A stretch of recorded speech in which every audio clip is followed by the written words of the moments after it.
So a lot of people ask me how I move as efficiently as I do, whether I'm running a course of fire in a tactical course, a competitive course, or just in life in general. And my answer typically to them is not because I practice on the range doing these things. It's that I practice in my daily life doing these things. So if you want to get more subconscious at the simple things, like body mechanics, getting in and out of a position faster, you don't have to necessarily do it on the range. But think about position work. Think about something as simple as taking a knee. All right, so if we are taught the traditional step forward and take a knee, how is my stability right now? If somebody was to come into me and bump into me, I'd probably fall over left or right. So I want to make sure that I'm not narrow. So instead of stepping forward and narrow, you could step forward and slightly out. To separate the points of contact here, which are three, the toes of the feet, the knee, and this foot over here, to give me more stability. Now also that stability creates this gliding rail. So if I was coming out behind some cover, I could come out behind cover on this rail without torquing the body over, creating tension in the sides. We want to get rid of tension in our shooting positions. So again, as you step forward and out with your position to have a more stable platform. Now, this is the start of a workout that I would do. We would do maybe 5 or 10 reps to each side. So I'd step forward and out to the left, and I'd step back. Then I'd step forward and out to the right, making sure, again, I have a good stable platform to that side as well. Eventually, we can incorporate a weapon system into it. I'm using a SIRT gun here. So now what I'm trying to do is create neuromuscular efficiency, so when the knee touches the ground, the sights are on target and I'm ready to fire. Instead of dropping down and then extending the gun, if we can find better timing, that's going to help us get the shot off quicker. Then we can try another kneeling position, dropping right into the position that I already own. Instead of taking a step forward, you could also do this by stepping back. Okay, so I can step back at that angle, again, making sure that 3-point is stable. And do that to the other side. So you could do this 10 times as well. Again, neuromuscular timing. If you've got a SIRT gun, you could even use a weight. You could use a small kettlebell. You could put a ball in your hand or something else just to keep this hand occupied, as if you had a gun in it. Now, dropping straight into that space, the squat's going to come into play here with a lot of these positions. So if I was to squat down to a knee, my feet never had to move. Now, this is where you do have to be careful. If a physical therapist or some sports performance doctor was looking at you, they would probably cringe and go, wait, be careful with this because you're hyperextending certain muscles. So like the quadriceps, for example, they aren't getting hyperextended. So instead of deleting that position from your entire brain housing group, because it is very important to be able to drop into position quickly without taking a step, because you may not be able to take a step. So in this case where my knee is hyperextended right now, I could simply adjust it back. I've now taken the tension off of that muscle group. So just with that simple movement. So now I want to practice that, touching down and making sure this isn't hyperextended, and I'm still stable, and I have a good shooting platform. Getting into the prone position, for example. Burpees are very popular in CrossFit, high-intensity type workouts. If you've ever done one, you know what I'm talking about. And you can modify it slightly to get down in that position a lot quicker. So there's minimal steps, minimal effort. We're using the law of least effort in these positions instead of using lots of tension or directing energy in places that we don't really need to. So think about simple steps. Instead of falling forward, dropping to your knees and smashing your knees on the ground, which is bad, and then falling forward and having a yard sale with all your equipment, now, there's an easier way to do that. Even though that's a practical technique, it will get you to the ground quickly, but it may cause damage over time, like I've found with both of my knees being redone. I want to squat down. So again, that squat comes into play here. Now, as I come to that hand and squat, which is what I remember for this technique, gun comes out, hand, squat. All I have to simply do is kick the legs back. Hand goes to the gun. If I was at a long distance and I wanted to keep my elbows on the ground, keep in mind path of least resistance with the recoil of the gun coming up. If you need more stability and recoil management, you can certainly roll to a side. Now you can notice what I did with my feet back here. I didn't leave them up because as gases go forward and recoil comes back, it translates down my entire body to whatever moves, and then will move and translate all the way back to the muzzle. And then I could roll with a good range of motion to this side.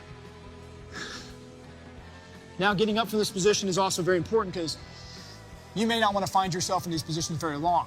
So I break the position back to a push-up position and think about an impulse push-up. And why I say that is because momentum being one of the key principles in biomechanics. We want to get that momentum, which is a combination of weight and speed. We want to get it into action. So impulse up. So I come right to a knee.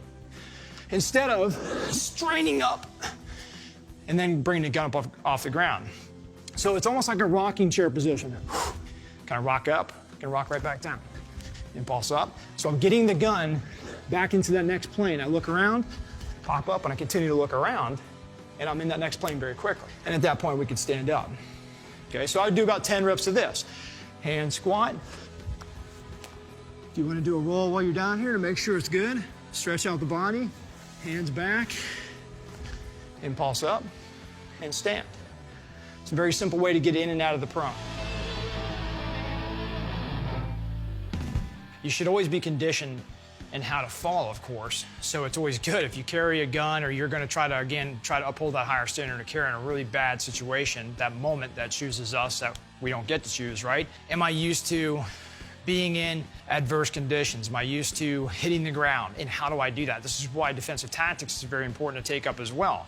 So if you're a martial artist and any other type of art out there, you understand what I'm talking about when it comes to something as simple as a break fall. So whether I get front snap kicked or an explosion goes off or I get shot and I actually fall down, I should know how to fall. So I'll go ahead and fall back as a traditional break fall technique. So now something you want to take into consideration is when you do fall back, use the natural biomechanics of your body to roll back so your head doesn't slam on the ground and potentially knock yourself unconscious. Now when I incorporate a gun into it, if I had the gun out already and something happened, I come in and I slip and I fall. So I practiced rolling back to my back and getting the gun into play. Now as we come up,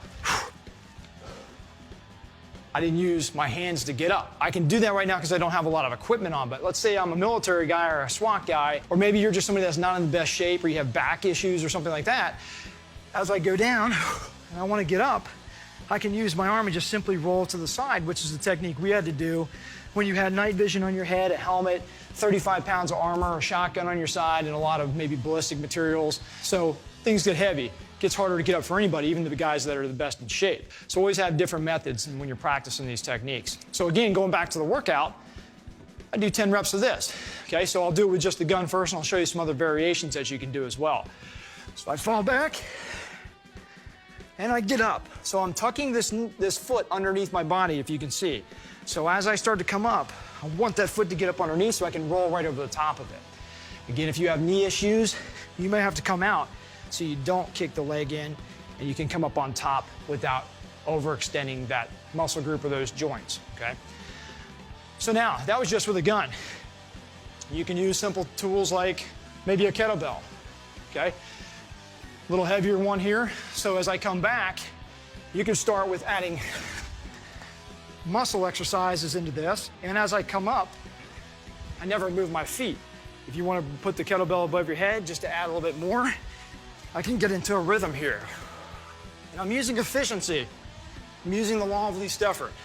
I'm not trying to go for a personal record.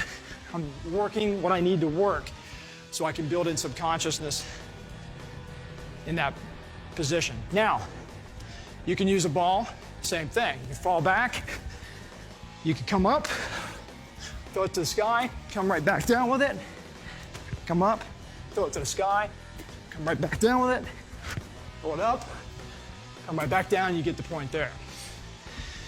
You can use a weapon, a rifle, same thing. You can use a weighted stick like this, bring it up, because that weapon would be out in front of me as I come up to help me with that weight shift, that center of gravity, okay?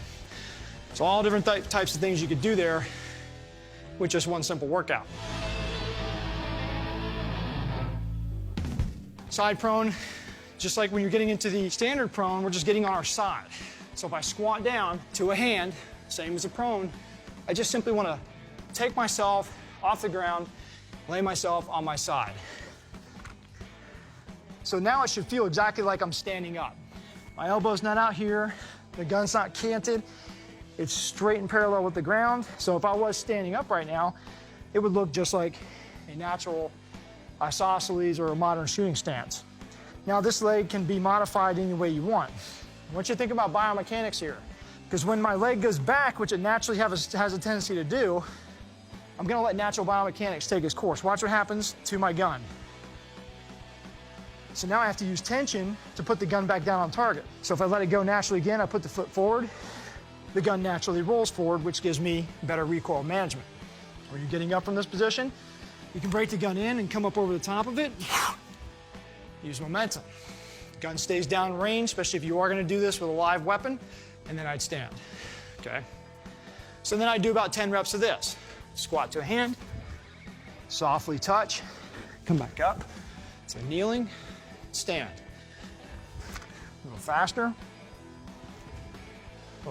up, because this isn't a position that you want to be in long. There's a vehicle right here, and I see a guy running, and I make that decision. I might want to get out of that position very quickly. So that's a support technique to the right side shoulder. Left side, support technique, same thing. We're squatting down to a hand, getting this shoulder on the ground, okay? Same thing getting up, except I'm just gonna take my support hand and roll it over and push myself up. Hand goes back to the gun, I stand up.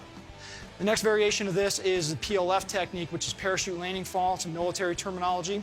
If we're coming out of the sky in a parachute at 21 feet per second, it's comparable to jumping off of a 2-story building. So we have to learn how to be almost professional fallers. So we'd use that kind of same technique we use in the supine position by rolling our bodies and start going to the ground. We'll use that same technique, just like in supine, rolling, like a rocking chair.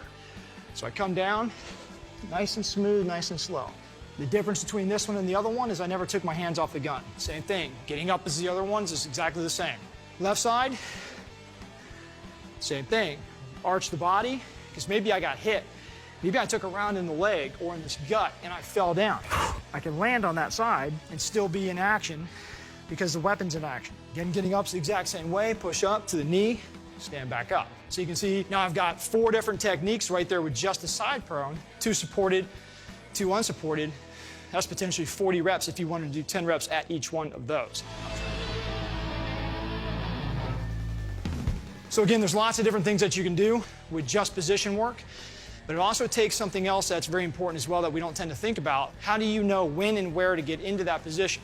Situational awareness, okay, we call it SA.